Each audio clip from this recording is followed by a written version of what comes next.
আগের ঘোষণা দেওয়া কারা দপ্তর ওয়ার্ডে নিয়োগ না করে ফের নতুন করে লোক নিয়োগের ঘোষণায় বেজায় ক্ষুব্ধ বেকাররা। মঙ্গলবার চাকুরি প্রত্যাশীরা বিক্ষোভ দেখান কারা দপ্তরের আইজি প্রিজনের অফিসের সামনে এসে। পুলিশ চারিদিকে শুধু বেকার বিক্ষোভ, অভিযোগ বিভিন্ন দপ্তরের লোক নিয়োগের ঘোষণা দিয়েও নিয়োগ করা হচ্ছে না। কোনো দপ্তরে আবার লোক নিয়োগের ঘোষণা দিয়ে প্রক্রিয়া বাতিল করা হচ্ছে। 2-4 বছরেও আবার কোনো দপ্তরে নিয়োগ সম্পন্ন হচ্ছে না। এমনই একটি দপ্তর হলো কারা দপ্তর। 2022 সালে বিজ্ঞপ্তি দেওয়া হয়েছিল কারা দপ্তরে 249 জন ওয়ার্ডের নিয়োগের।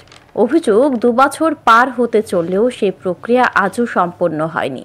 ফলে হতাশ চাকুরি প্রত্যাশীরা। তাদের অভিযোগ, বার কয়েক সংশ্লিষ্ট আধিকারিকদের সঙ্গে দেখা করতে এলে শুধু মিলছে প্রতিশ্রুতি, কিন্তু নিয়োগ প্রক্রিয়া এগোয়নি। এরই মধ্যে ফের মন্ত্রিসভা সিদ্ধান্ত নিয়েছে 151 জন নতুন করে জেল দপ্তরে ওয়ার্ডের নিয়োগের। কিন্তু আগের নিয়োগ সম্পন্ন না করেই নতুন নিয়োগের ঘোষণায় যার পরনায় ক্ষুব্ধ বেকাররা। তারা মঙ্গলবার আইজি প্রিজনের অফিসের সামনে এসে প্লে কার্ড নিয়ে ক্ষোভ উগরে দেন। তারা আবেদন জানান তাদের নিয়োগ দ্রুত সম্পন্ন করার। ত্রিপুরা জেল পুলিশের লেগে আমরা প্রতিবার ডেপুটেশন দিতে পারি, তারা যে তোমরা হইব তারপর এই ডেটের পর এই ডেট হইতে আসে না। কিছুদিন আগে আমরা গেছি আইসি কথা হয়েছে যে 4-5 তারিখের মধ্যে ডেট দিয়ে দিব।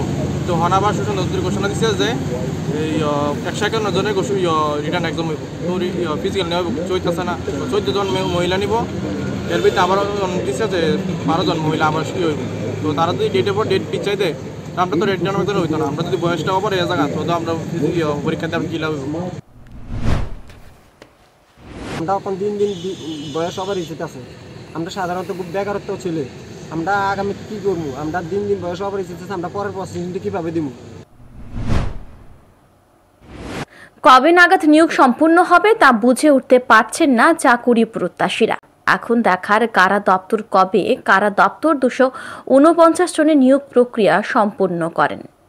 Bureau report, news today.